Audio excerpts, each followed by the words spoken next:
گو کہ آج ریاستوں کا آپس میں اتنا اچھا تعلق نہیں ہے، لیکن پبلک آج بہت ٹھنڈی ہے دونوں طرف سے.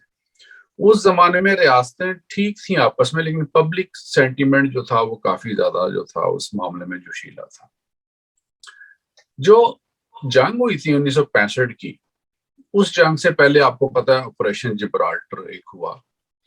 اس آپریشن کی جو بیسک جو اس آپریشن کی جو ایک پلاننگ تھی وہ اتنی زبردست تھی کہ اگر اس زمانے میں ایوب خان اسے پیچھے نہ ہٹتے تو ڈیفینیٹلی پورا کشمیر جو تھا وہ پاکستان لے سکتا تھا.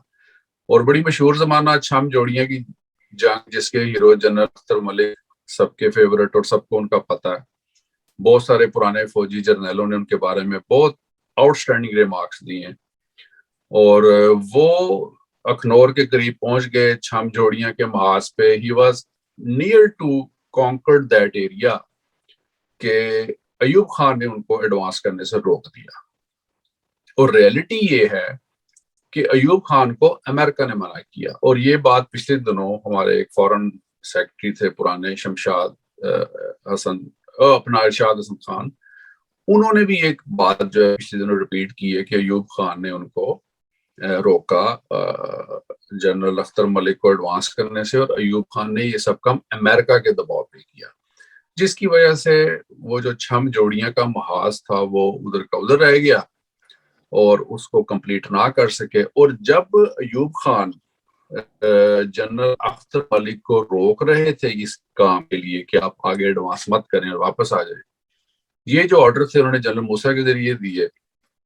دوسری طرف جو ہمارے فورن منسٹر تھے ذوالفقار علی بھٹو، تب یہ کراچی میں چائنیز فورن منسٹر کے ساتھ پلاننگ کر رہے تھے کہ ہم نے اب آگے کشمیر کو کیسے کور کرنا ہے اور اس کو ہم نے انٹرنیشنلی اس کی ہمیں کیا پلاننگ کرنی ہے.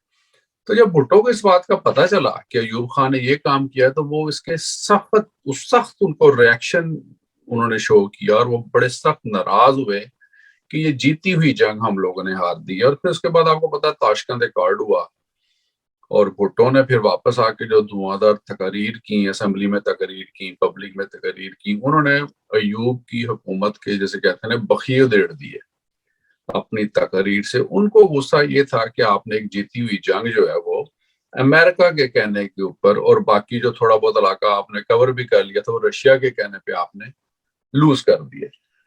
تو یہ ابتدا تھی بھٹو صاحب کی بڑی سپر پاورز کے خلاف آواز اٹھانے کی.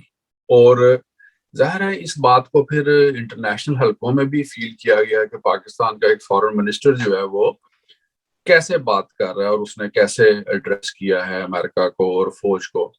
اور فوج میں بھی یہ تاثر چلا گیا کہ بھٹو جو ہے وہ ایوب خان کے اگینسٹ. اور پھر اس کے بعد ظاہر ہے ریسٹ از دا ہسٹری کہ جو موومنٹ چلی ہے پھر ایوب خان کو جانا پڑا. پھر آپ کو پتا ہے ایسٹ پاکستان سیپریشن، پھر یحییٰ خان کا جو کریکٹر تھا، جو کردار تھا ایسٹ پاکستان کے اندر، پھر بھٹو نے یحییٰ خان کے ساتھ جو کیا اس کو گرفتار کیا، پھر باقی جرنیلوں کے ساتھ جو کیا ان کو کورٹ مارشل کیے، کئیوں کا سیک کیا، پھر جو کچھ جنرل گل حسن کے ساتھ کیا بھٹو نے، ان سب چیزوں نے بھٹو کو فوج کی نظروں میں بھی ایک ناپسندیدہ کردار بنا کے پیش کیا. گو کہ دوسری طرف بھٹو جو تھے وہ اپنی فوج کو طاقتور بھی بنانا چاہتے تھے. انہوں نے ایسٹ پاکستان سیپریشن کے بعد آرمی کو بھی اسٹرانگ کیا، اس کی بہت ساری یونٹس نئی بنائی، اس کی بہت ساری ریجیمنٹس نئی بنائی. قیدی چھڑائے، سوری قیدی چھڑوا کے لائے. یس، قیدی چھڑوا کے لائے. اب بھٹو کو ایک بات سمجھ آئی تھی کہ یہ جو پاکستان ہے اس کو اس وقت تک یہ اس کا ڈیفینس کمزور ہے جب تک ہمارے پاس ایٹامک پاور نہ ہو. اور آپ کو پتہ 74 میں اسمائلنگ بدھا کے نام سے انڈیا نے پوکھران میں جو ٹیسٹ کیے تھے، اب ان چیزوں نے پاکستان کو اور زیادہ عدم تحفظ کا شکار کر دیا. اور بھٹو صاحب جو تھے اس حوالے سے بہت زیادہ ورڈ ہے کہ اس ہمارے ملک کا کیا بنے گا. اور اگر انڈیا کسی بھی وقت چاہے گا اتنی پاور کے ساتھ، ایٹامک پاور کے ساتھ، پاکستان میں صوبائیت کو، باقی معاملات کو ہوا دے کے تو اس کو ٹکڑے ٹکڑے کر دے گا. اور جب مرضی اتنی بڑی ملٹری طاقت ہے ہمیں کھا پی جائے گا تو ہمارا کیا بنے گا. So he was very much keen کہ پاکستان کو سپر پاور بنایا جائے, سپر پاور سے مراد ایٹامک پاور بنایا جائے. اس حوالے سے ڈیٹیلز بڑی لمبی ہیں, لیکن بھٹو صاحب نے سب سے پہلے جب وہ بیانہ گئے وہاں پہ IAEA جو تھی انٹرنیشنل اٹامک انرجی کمیشن میں ڈاکٹر منیر احمد خان کی خدمات انہوں نے حاصل کی, ان کو پاکستان لے کے آئے. اس سے پہلے 57 میں پاکستان میں اٹامک انرجی کمیشن کے نام سے ایک ادارہ بن چکا تھا, لیکن اس ادارے کا کام جو تھا وہ تھا صرف انرجی پروڈیوس کرنا, جبکہ بھٹو صاحب جو تھے وہ انٹرسٹڈ تھے ایٹم بم بنانے میں. تو ڈاکٹر منیر احمد خان کو انہوں نے جناب چیئرمین بنایا atomic energy commission for atomic energy commission Pakistan, atomic energy and technology commission of Pakistan اس کا. اور ڈاکٹر عبدالسلام جو تھے ان کو انہوں نے اپنا مشیر مقرر کیا سائنس اینڈ ٹیکنالوجی کا. مین وائل پھر ڈاکٹر عبدالقدیر خان نے بھی ان کو جوائن کر لیا, ان کی بھی ذرا کنٹریبیوشن تو ہے. تو یہ, اور دوسری طرف فرانس سے انہوں نے پروسیسنگ یونٹ جو تھا یورینیم کی انریچمنٹ کے لیے, آپ کا سبجیکٹ آپ کو زیادہ اچھی طریقے سے پتا ہے, وہ بھی انہوں نے اس کے بھی معاہدے شروع کر دیے, جس کی وجہ سے پھر جو امریکنز تھے خاص کر کے ہنری کسنجر کی جو ملاقاتیں ہیں بھٹو صاحب کے ساتھ اور جو گفتگو ہے, ظاہر امریکنز نہیں چاہتے تھے کہ پاکستان جو ہے وہ ایٹمی جو ہے ہتھیار حاصل کرے. اس سے پہلے جی میں یہاں پہ یہ کہنا چاہوں گا کہ امریکن صرف پاکستان پہ فوکس نہیں تھے کہ پاکستان ایٹمی ہتھیار نہ حاصل کرے. جو امریکہ کی اسٹریٹجی تھی وہ یہ تھی کہ جو 5 یونائٹڈ نیشن میں جو سیکورٹی کونسل میں 5 ملک ہیں, بس ان کے پاس ہو اٹامک انرجی, اور وہ کسی ملک کو بھی نہیں چاہتے تھے. یہاں پہ ٹھیک ہے, مطلب میں چھوٹی سی مثال دوں کہ ایون جو اسرائیل جو مطلب جس کی بہت زیادہ پروٹیکشن کرتا تھا امریکہ, جب اسرائیل نے بھی کوشش کی تھی تو امریکہ نے اس کی بھی مخالفت کی تھی.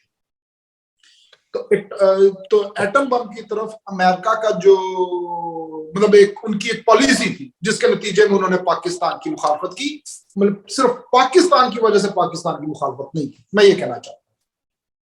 اصل میں یہ وہ زمانہ تھا نا جب صدر فورڈ, ہنری کسنجر اور جمی کارٹر وغیرہ یہ ایٹمی پھیلاؤ کے بڑے سخت خلاف تھے, یہ زمانہ اس قسم کا تھا. لیکن جب بھٹو صاحب نے ہنری کسنجر سے بات کی تھی انڈین جو دھماکہ ہوا تھا اس کے حوالے سے, تو انہوں نے اس کو کہا تھا کہ اس کو اب آپ برداشت کریں, آپ ایٹمی دھماکے نہ کریں, ہم آپ کو میکسیمم اس زمانے کے جو بمبار طیارے تھے اور کچھ اسلحہ دیتے ہیں. لیکن بھٹو نے وہ اس کی شرط جو تھی وہ ایکسیپٹ نہیں کی تھی. تو امریکن جو تھے وہ تو خلاف تھے ہی, لیکن پاکستان اس کو اپنے سروائیول کا مسئلہ سمجھتا تھا, اور وہ بھی بھٹو جیسا شخص. اس سے پہلے آپ کو پتہ ہے جو اسلامک سربراہی کانفرنس ہوئی ہے لاہور میں, اس کے وہ بھی ایک بہت بڑا فیکٹر تھا, یعنی اسلامک سربراہی کانفرنس, کیونکہ اس کو بھی 3 دفعہ منسوخ کیا گیا تھا امریکہ کے کہنے پہ, کیونکہ عرب اسرائیل تنازع, عرب اسرائیل وار, وہ ایک بہت بڑا ایشو تھا.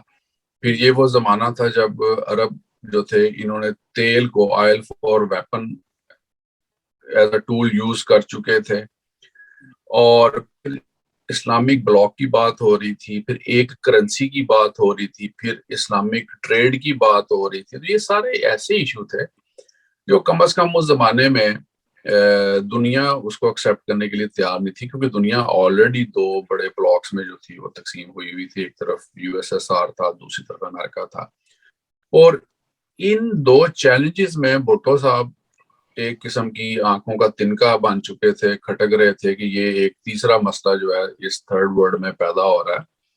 اور شاہ فیصل, قذافی, مصر, ادھر سے شاہ ایران, پھر افغانستان کا بھی ایشو سب کو پتا تھا, ادھر سے رشین انٹرسٹ ان افغانستان, پھر پاکستان کے چائنا کے ساتھ جو تعلقات ڈیولپ ہو چکے تھے.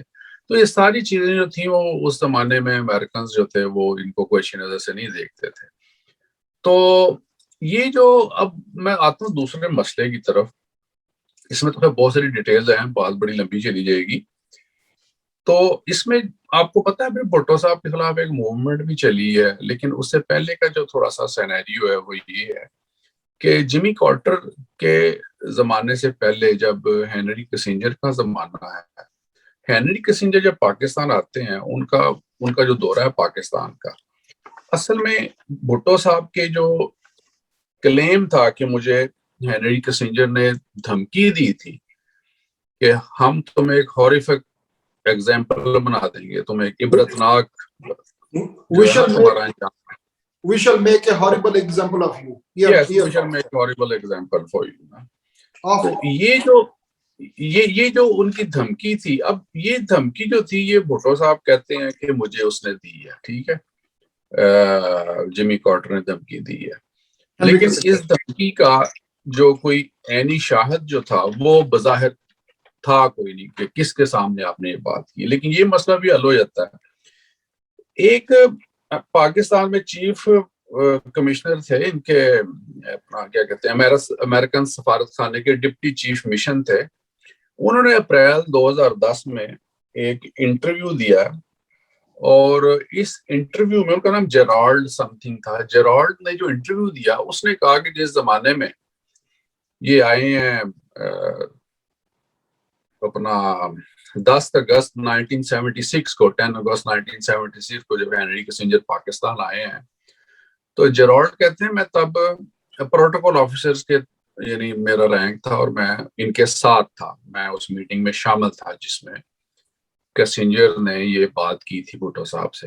اچھا, وہ میٹنگ بھی ان کی بڑی دلچسپ ہے کسنجر کی اور بھٹو صاحب کی, کیونکہ بھٹو صاحب جو تھے وہ ایک بہت ہی مضبوط اعصاب کے مالک آدمی تھے اور ایک منجھے ہوئے سفارتکار تھے. بھٹو کے بارے میں جن لوگوں سے میں ملا ہوں, پرانے لوگوں سے, ان سے بھی میں نے بات کی ہے کہ ان کا مزاج کیسا تھا. کہتے ہیں یار وہ بڑا مضبوط اعصاب کا بندہ تھا, بڑے سے بڑے لیڈر کے سامنے بھی اتنا کانفیڈنٹ وہ بندہ بیٹھتا تھا, اور ہمیشہ بھٹو کی کوشش ہوتی تھی کہ میں یعنی ایک کامیاب سفارتکار کا یہ ایک فن ہوتا ہے کہ وہ دوسرے شخص سے کس طرح بات نکلواتا ہے.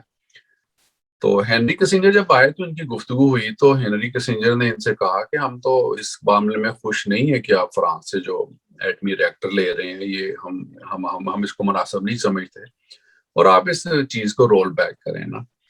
تو بھٹو صاحب جو تھے وہ انہوں نے کہا جی یہ تو اب 2 ملکوں کا معاہدہ ہے, اس کو منسوخ تو نہیں کیا جا سکتا, تو آپ اس بارے میں مجھے کیا رائے دیتے ہیں, آپ مجھے دوستانہ مشورہ دیں. تو کسنجر نے کہا کہ میں آپ کا دوست نہیں ہوں, سفارتکاری ہے, ملکوں کے مفادات ہوتے ہیں, اس میں دوستی دشمنی تو نہیں ہوتی. تو یہ بات سن کے تو بھٹو صاحب جو ہیں وہ بالکل خاموش ہو گئے ہیں نا, یعنی 1-2 منٹ وہ خاموش رہے ہیں.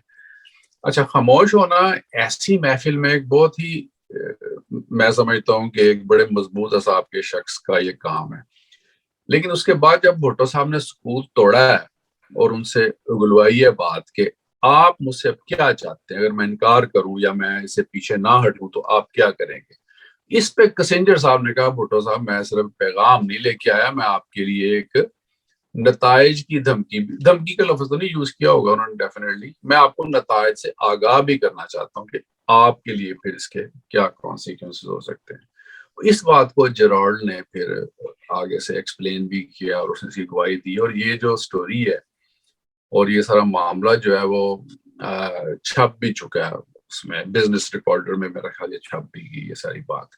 تو یہ وہ واقعہ تھا جس کی وجہ سے 76 کا واقعہ تھا جس کی وجہ سے بھٹو صاحب جو تھے وہ اسمبلی میں بھی کہتے تھے کہ مجھے دھمکیاں دی جا رہی ہیں اور پاکستان کے خلاف سازش بھی ہو رہی ہے. OIC کا میں نے آپ کو بتا دیا وہ بھی کانفرنس ہو چکی تھی. جیمی کارٹر کی جب حکومت آتی ہے اس کے بعد جب یہ ہینری کسنجر لوگ چلے جاتے ہیں, جیمی کارٹر کی جو حکومت آتی ہے تو سائرس وینس پھر ایک فورن منسٹر اس کے بنتے ہیں. اچھا, اس دوران اپریل 76 میں بھٹو صاحب نے اسمبلی میں کھڑے ہو کے تو یہ بات کی تھی کہ ہمیں دھمکیاں مل رہی ہیں اور میری حکومت کو خطرہ ہے یا میرے خلاف جو معاملہ چل رہے ہیں, کیونکہ آپ کو یاد ہے نا بھٹو نے جو انتخابات کروائے تھے اپنے وہ ارلی کروا دیے تھے تاکہ مجھے یعنی ان کے پاس خبر تھی یا ان کی اسیسمنٹ تھی کہ مجھے اگر میں اپنے ڈیو ٹائم سے پہلے میں انتخابات کروا لوں تو مجھے اچھی سیٹیں مل جائیں گی, اور ایسا ہی ہوا تھا. بھٹو صاحب نے کلین سویپ کیا تھا, 2/3 میجورٹی مل گئی تھی,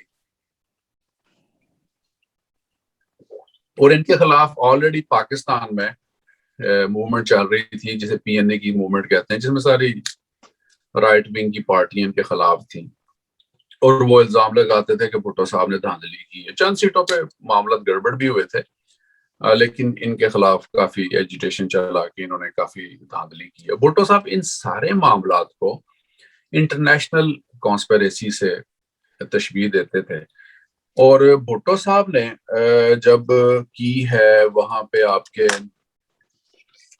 جب انہوں نے بھٹو صاحب نے جب تقریر کی ہے اسمبلی میں اپریل 29 اپریل 1977 کو, تب بھٹو صاحب نے یہ بات بھی کی ہے کہ یہ جو لوگ میرے خلاف ایجیٹیشن کر رہے ہیں ان میں اپنا اتنا دم خم نہیں ہے کہ یہ خود یہ ایجیٹیشن کر سکیں, کیونکہ ان کے پاس اتنے پیسے نہیں ہے کہ یہ لوگوں کو پیسے بانٹیں, پمفلٹ بانٹیں, جلسے جلوس کریں.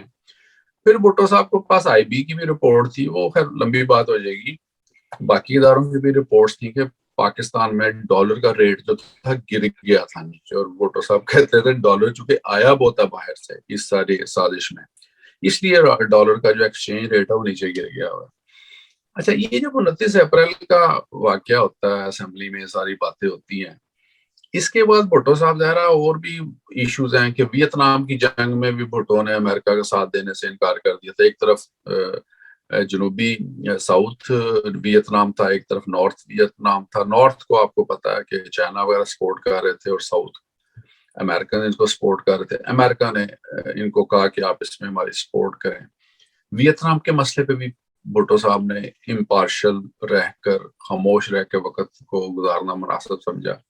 پھر ہم نے ایک پروگرام میں آپ کو یاد ہوگا ڈسکس کیا تھا کہ افغانستان کا جو ایشو تھا, جس طریقے سے سردار داؤد کے زمانے میں اور اس سے پہلے ظاہر شاہ کے زمانے میں جو انسرجنسیز ہوتی تھی افغانستان سے پاکستان میں, اور اس کے پیچھے اس زمانے کی یو ایس ایس آر کا ہاتھ تھا, اور کس طرح صوبہ سرحد جو تھا اس زمانے کا, وہاں سے لوگ یو ایس ایس آر بھی جاتے تھے, افغانستان بھی جاتے تھے, ٹریننگ کیمپس تھے, لیکن بھٹو نے اس کو کیسے ٹیکل کیا کہ وہاں سے لوگوں کو اس نے ٹرین کیا, وہ لوگ پاکستان میں آئے, قلعہ بالا حصار میں ان کی ٹریننگ ہوئی, انہی لوگوں نے پھر واپس جا کے ان کو اسی لینگویج میں جواب دیا جس میں وہ حکمت جار بھی تھا, اس میں احمد شاہ مسعود بھی تھا, ربانی بھی تھا, مجددی بھی تھا, پھر اس کے اندر یہ آپ کے حقانی لوگ بھی تھے, بے شمار لوگ تھے اس کے اندر. تو ان لوگوں نے جب واپس جا کے وہاں پہ کاؤنٹر کیا تو تب افغانستان کو سمجھ آئی کہ ہم نے پاکستان میں مداخلت نہیں کرنی ورنہ اس کا بڑا ری ایکشن سامنے آئے گا. اس طریقے سے بھٹو صاحب نے سیاسی طور پہ افغانستان اور یو ایس ایس آر کو ٹیکل کر لیا, اس طرح نہیں کیا جیسے ضیاء الحق نے بعد میں کیا. تو یہ کافی حد تک امپارشل چل رہے تھے کہ ایک طرف روس بھی زیادہ ناراض نہ ہو, دوسری طرف امریکہ بھی نہ ہو, کسی ایک بلاک کی طرف اتنے زیادہ بھی نہ جھک جائیں کہ دوسرا بلاک ہمارے خلاف ہو جائے, اس لیے کہ پاکستان کی جیو پولیٹیکل سچویشن ہی ایسی تھی کہ آپ کسی ایک کی بہت زیادہ مخالفت اور کسی ایک کی بہت زیادہ دوستی افورڈ نہیں کر سکتے تھے.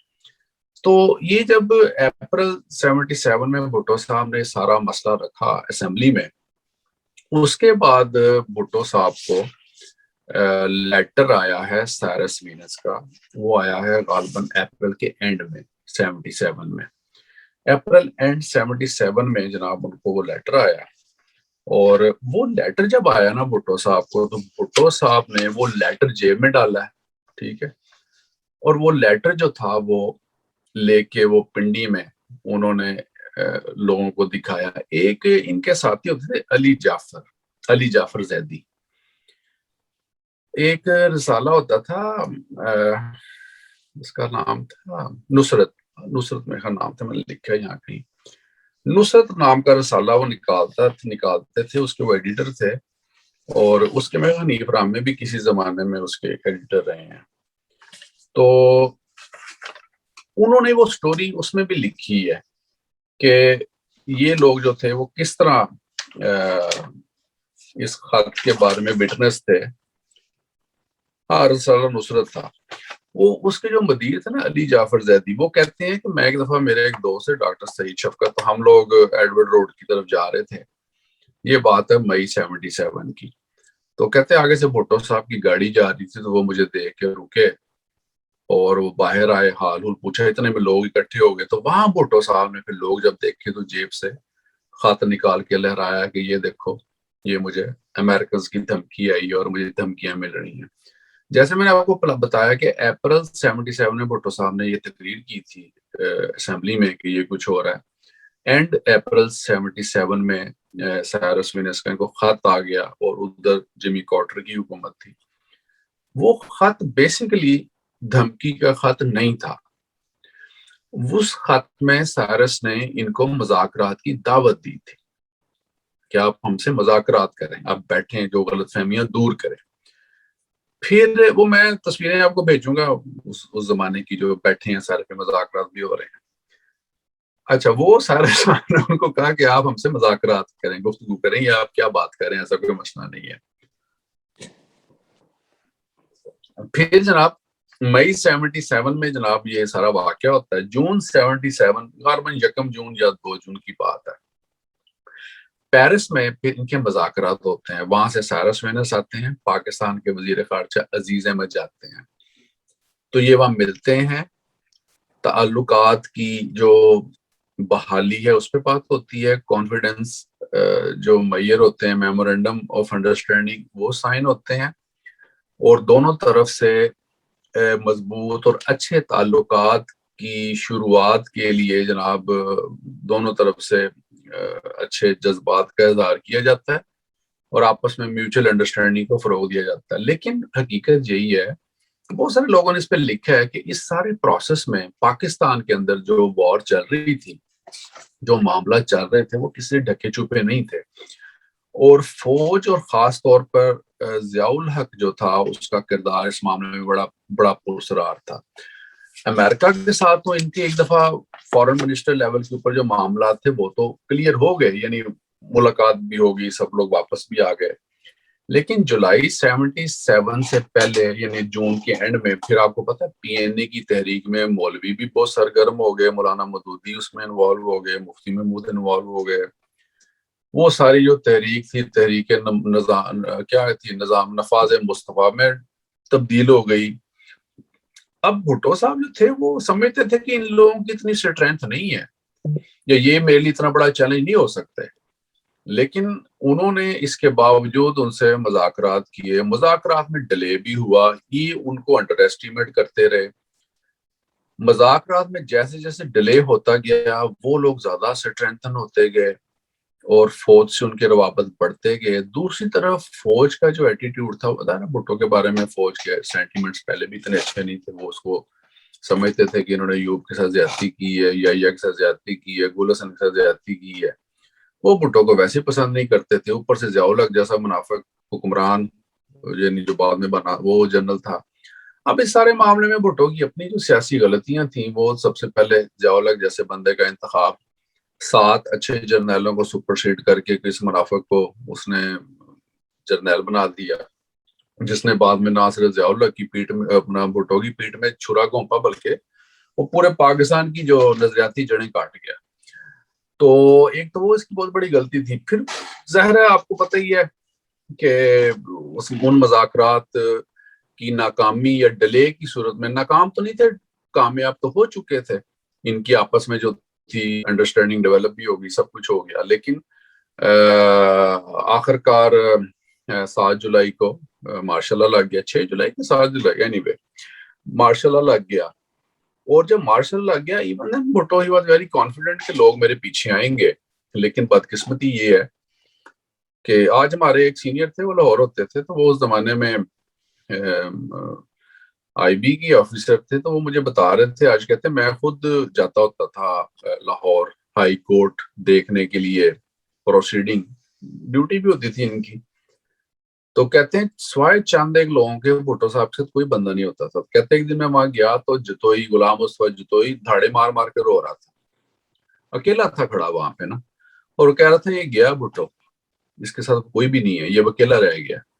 وجہ کیا تھی؟ وجہ یہی تھی کہ بھٹو صاحب جو تھے, انہوں نے اپنی جو سیکنڈ ٹینیور تھا اس کے اندر اینیمیز بہت بنا لیے, اور بہت سارے جو ان کے قریبی نظریاتی ساتھی تھے وہ بھٹو صاحب سے ناراض تھے, ان کے رویے کی وجہ سے, ایروگنس کی وجہ سے. اور وہ سمجھتے تھے کہ پیپلز پارٹی کی بنیاد جن نظریات پہ رکھی گئی ہے ان سے انحراف کر دیا گیا ہے. پیپلز پارٹی عام آدمی کی جماعت تھی, جس میں بعد میں جاگیردار وڈیرے انڈسٹریلسٹ شامل ہو گئے اور electables. الیکٹیبلز آ گئے, فنکشنل لیگ کے لوگ آ گئے, باقی لیگوں کے لوگ آ گئے. وہ نظریاتی لوگ نہیں تھے. اوریجنل جو ورکر تھا وہ کہیں پیچھے ہٹ گیا. یہ وہ ساری غلطیاں تھیں جو عمران خان نے بھی کی کہ اپنی اصل پارٹی کے جو لوگ تھے ان کو اس نے پیچھے کر دیا, الیکٹیبلز کو لے آیا. ایروگنس جس طرح بھٹو صاحب میں تھی کہ اس نے اپنے تمام جو تھے وہ دشمن ان کو یونائٹ ہونے کا موقع دے دیا. وہی کام عمران خان نے بھی کیا کہ اس کے جتنے بھی اینیمیز تھے یا جتنے بھی اس کے مخالف تھے اس نے ان سب کو اکٹھے ہونے کا, یونائٹ ہونے کا موقع دے دیا, جس کی وجہ سے وہ اسٹرانگ ہو گئے. پھر عمران کے جو نظریاتی لوگ تھے پرانے, وہ سب کو پتہ ہی ہے کسی کا کیا نام لینا, وہ سارے لوگ ناراض ہو گئے, سائڈ لائن ہو گئے, چاہے عمران اس میں ٹھیک تھا یا غلط تھا. تو ماضی سے سبق سیکھنے کی بجائے پھر لوگ جب اقتدار میں آتے ہیں تو پھر وہ اپنے آپ کو ہی عقل کل اور اپنے آپ کو ہی وہ لافانی اور سمجھتے ہیں کہ شاید ہم نے ہی ایسا سب کچھ ایسے ہی وقت ایسے رہے گا. حالانکہ وقت تو کسی کا غلام نہیں, وقت تو بدلتا رہتا ہے. تو یہ وہ معاملات تھے جن کی وجہ سے بھٹو صاحب کو چیلنجز درپیش آئے. اور جو دھمکیاں وہ کہتے تھے ان کے اوپر بہت کچھ لکھا گیا ہے. یعنی جنرل ضیاء الحق کے بارے میں بھی ان کے چند ایک دوسرے لوگوں نے بھی کتابیں لکھی ہیں کہ جنرل ضیاء الحق کو فیکس بھی آئیں, ٹیلیکس یعنی جو بھی اس زمانے میں ٹیلی گرام آئی کہ تم اس کو مت چھوڑنا, بھٹو کو مت چھوڑنا. بہت سارے لوگوں کا خیال ہے کہ ضیاء الحق جو تھا وہ امریکنز کے لیے کام کر رہا تھا. امریکہ کے جو اٹارنی جنرل تھے نا رامسے کلارک, انہوں نے بھی اس کے بارے میں لکھا ہے کہ بھٹو کا مرڈر جو تھا وہ ایک مذاق کے طور پر, ایک مقدمے میں ایک مذاق کے طور پہ اس کو پیش کیا گیا اور کینگرو عدالت میں وہ مقدمہ چلا. رامسے کلارک نے ضیاء الحق کو کہا تھا کہ میں بھٹو کا مقدمہ لڑنا چاہتا ہوں, لیکن ضیاء الحق نے اس کو اجازت نہیں دی. ابھی ان کا پچھلے سال انتقال ہوا ہے, غالباً 92-93 ایئرز اولڈ. تو دنیا نے بہت کچھ لکھا ہے اس کے اوپر, اس مقدمے کے اوپر. اس میں تو کوئی شک نہیں کہ جس طریقے سے ضیاء الحق نے بھٹو کو مارا, ضیاء الحق کے پیچھے کو بہت بڑا ہاتھ تھا. کیونکہ ضیاء الحق جیسا منافق بندہ, اس کو سعودی عرب نے بھی کہا تھا, اس کو قذافی نے بھی کہا تھا, اس کو ایران نے بھی کہا تھا, اس کو بہت سارے ممالک کے سربراہان نے کہا تھا کہ بھٹو کو تم جان سے مت مارو. اور بقول جنرل چشتی کہ بھٹو نے مکہ میں بیٹھ کے یا مدینہ میں بیٹھ کے قسم کھائی تھی کہ میں اس کو نہیں ماروں گا, اس کو پھانسی نہیں دوں گا, لیکن اس نے یہ کام کر دیا آ کے. تو اس سے ثابت یہی ہوتا ہے کہ ضیاء الحق ہی واز سو کانفیڈنٹ کہ میں جو کام کر رہا ہوں اس کے پیچھے بہت بڑی پاور ہے یا مجھے بڑی سپورٹ ہے.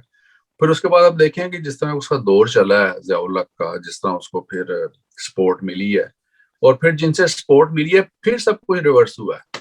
پھر اس کو میرا مطلب ہے کہ تباہ برباد کر دیا گیا, مار دیا گیا. تو یہ سارے معاملات جو ہیں یہ بعدز قیاس نہیں ہوتے کہ بڑی طاقتیں بہرحال اپنے مفادات کو مقدم رکھتی ہیں, لیکن ہمارے بھی پولیٹیشین اور ہمارے جو حکمران جس طریقے سے ان کو آگے سے پورٹریٹ کرتے ہیں وہ بھی some times too much exaggeration ہوتی ہے. اس میں تھوڑی بہت حقیقت ہوتی ہے, کیونکہ دنیا میں سفارتکاری اس طریقے سے نہیں ہوتی جس طریقے سے ہمیں بتائی جاتی ہے. اشاروں کنایوں میں بات ہوتی ہے, مفادات کی بات ہوتی ہے, امکانات آگے سے بیان کر دیے جاتے ہیں. ان امکانات میں سے آپ کوئی ایک بات اپنے مطلب کی یا اپنے مخالف میں یا اپنی فیور میں اخذ کر کے تو اپنی پبلک کے سامنے رکھ کے بیسیکلی آپ اسے سیاسی مفادات حاصل کر رہے ہوتے ہیں. تو یہی کچھ ابو ہے عمران خان کی دفعہ, انہوں نے بھی یہی کچھ. یعنی آپ یہ کہنا چاہتے ہیں کہ دھمکی نہ اس خط میں تھی نہ دھمکی اس خط میں ہے؟ ہاں دھمکی نہیں تھی, وہ بھٹو صاحب والے خط میں دھمکی نہیں تھی, وہ تو بتایا نا سائرس مرزا کا خط تھا, مذاکرات کی دعوت تھی. مطلب یہ مماثلت تو ایک نکل آئی نا کہ نہ دھمکی اس میں تھی نہ دھمکی اس میں. یہ تو خط ہے ہی نہیں تھا امریکہ جو عمران خان کو, یہ تو ان کے اپنے سفارتکار نے لکھا, جس کے اندر اس نے ایک ملاقات کا احوال بیان کیا. اب اس میں زیب داستان کتنی ہے, ایگزیجریشن کتنی ہے, who knows. بہت بہت شکریہ علی بھائی. آج کا ہم پروگرام تھوڑا چھوٹا ہی رکھیں گے کہ مطلب یہ ایک چھوٹا سا ایونٹ ایک ہسٹری میں ہوا جس میں عمران خان صاحب نے بھی خط لہرایا. تو مجھے ایسی نا سید مشاہد حسین صاحب کا نا یوٹیوب پہ کلپ پڑا ہوا ہے, تو اس میں وہ کہتے ہیں کہ میری پاکستان کے سیاستدانوں سے ایک ہی گزارش ہے کہ نئی غلطیاں کریں, پرانی غلطیاں مت دہرائیں. تو مطلب عمران خان صاحب اگر کوئی مطلب انہوں نے بھی پرانی لگتا ہے پرانی غلطی دہرائی ہے. تو باقی جو علی بھائی آپ نے جو سارا گرینڈ سلیم اور جبرالٹر آپریشن اور پھر او آئی سی کی کانفرنس باتیں کی, وہ تو ایک ایک مطلب ٹاپک آپ نے ایسا بیان کیا کہ جس کے اوپر ہمیں 2-3 دن پروگرام کر سکتے ہیں. لیکن آپ نے جو سارا سیاق و سباق بیان کیا, جو خط بھٹو صاحب نے لہرایا اس کا اور اس چیز کا, اس کا مطلب کافی مزہ آیا سن کے, بہت زبردست بات ہے. تو آپ آخر میں بس اب اس پہ تبصرہ کریں کہ آپ کیا دیکھتے ہیں, اس خط کا انجام کیا دیکھتے ہیں؟ اس خط کا انجام تو ہم نے دیکھ لیا, اس خط کا آپ کیا دیکھتے ہیں؟ اس خط کا انجام تو اگلا الیکشن ہی بتائے گا. ابھی تو جو صورتحال چل رہی ہے پاکستان میں وہ تو ظاہر ہے اب بڑی غیر یقینی سی صورتحال ہے, اور سپریم کورٹ تک بات چلی گئی ہے کہ جو ڈپٹی اسپیکر نے ایک قدم اٹھایا, جتنے بھی قانونی ماہرین ہیں ان کی اکثریت اس کو غیر آئینی قرار دے رہی ہے, اور جن لوگوں نے یہ کام کیا ان کے پاس اپنی توجیحات ہیں, وہ اس کے حق میں دلائل دے رہے ہیں کہ وہ یہ کام کر سکتا ہے. تو اگلا الیکشن جو ہے وہ ظاہر ہے اپوزیشن کا بھی گول یہی تھا کہ اگلا الیکشن ہو اور ان کی گورنمنٹ چلی جائے. ان کی گورنمنٹ چلی گئی, ان کو اقتدار نہیں ملا. ان کو اقتدار اگر ملتا تو اس مختصر سے عرصے میں اپنی میجورٹی کی بنیاد پہ نیب میں یا چند دوسرے اداروں میں, اور خاص طور پہ یہ جو آپ کے فورنرز کے لیے جو ووٹنگ کر, ان چیزوں میں وہ امینڈمنٹ کر سکتے تھے, اور ان چیزوں کا فائدہ یقیناً پی ٹی آئی کو ہی ہوگا. کیونکہ یہاں تو میں نے دیکھا ہے انگلینڈ میں تو جتنے بھی لوگ ہیں وہ پی ٹی آئی کی حمایتی ہیں, امریکہ, تو وہ اس کا فائدہ الٹیمیٹ ان کو ہوگا. تو یہ ان کو نہیں یہ کر سکے, تو اس لیے اگر الیکشن ان کی مرضی کے مطابق ہوتے ہیں تو پھر تو کوئی کانسپیریسی نہیں ہے نا. باقی یہ کہ دیکھیں ممالک, بڑے ممالک چھوٹے ممالک کو, یا جہاں ان کے مفادات ہوتے ہیں ان کو اپنی پسند ناپسند کے بارے میں انفارم کرتے رہتے ہیں. اب جیسے عمران خان رشیا چلے گئے, اور دوسری طرف یوکرائن سے پاکستان کے زیادہ اچھے تعلقات تھے. پاکستان کے ملٹری اکوپمنٹس جو ہیں بشمول ان کا جو ٹینک ہے مشہور زمانہ خالد ٹینک, اس کے انجن اور اس کا ماڈرن اکوپمنٹ سارا وہیں سے آتا ہے, اور بہت سا ویپن جو ہے یوکرائن سے آتا ہے, گندم وہاں سے آتی ہے, اور سن فلاور آئل وہاں سے آتا ہے. کافی مفادات ہیں یوکرائن سے پاکستان کے, اور یوکرائن پھر یورپی یونین کی بھی آنکھوں کا تارا ہے, امریکہ کی بھی آنکھوں کا تارا ہے. آپ کی ساری ایکسپورٹ جو ہے وہ یا یورپی یونین کے ساتھ ہے یا امریکہ کے ساتھ ہے. سب سے زیادہ ایکسپورٹ یورپی یونین کے ساتھ ہے, پھر اس کے بعد امریکہ کے ساتھ ہے. اس کے علاوہ بھی آپ کی جتنے بھی سیاسی, معاشی اور سماجی جو معاملات ہیں وہ سارے یورپ اور امریکہ کے ساتھ ہی ہیں. یہاں سے تو پھر عمران خان صاحب سچے پڑھتے ہیں نا کہ جی میں پالیسی چینج کر رہا تھا, زیادہ نہ پالیسی کر رہا تھا تو میرے خلاف ہو گئے ہیں. اب یہ الگ بات ہے کہ وہ پالیسی درست ہے یا غلط ہے. نہیں, پالیسی کا ٹائم ہوتا ہے نا. اب اس وقت پہ اب رشیا آپ کو کیا دے سکتا ہے, یعنی رشیا کے اوپر خود اتنی زیادہ پابندیاں لگ چکی ہیں کہ آئندہ چند سالوں میں تو رشیا کو اپنے سروائیول کی جنگ لڑنی پڑے گی نا, وہ بھی چائنا کے سر پہ. تو انڈیا نے رشیا سے تیل اور گیس خریدنے کا معاہدہ کرنے کی کوشش کی ہے, امریکنز نے ان کو بھی وارن کیا کہ آپ یہ کام نہ کریں. تو پاکستان کی سچویشن نہ انڈیا جتنی اسٹرانگ ہے, نہ چائنا جتنی اسٹرانگ ہے, نہ یورپی یونین جتنی اسٹرانگ ہے. ہمیں اپنے آپ کو دیکھنا ہے افغانستان کی سطح پہ جا کے جو کہ حقیقت ہے. ابھی نیچے جانے کی ضرورت نہیں ہے.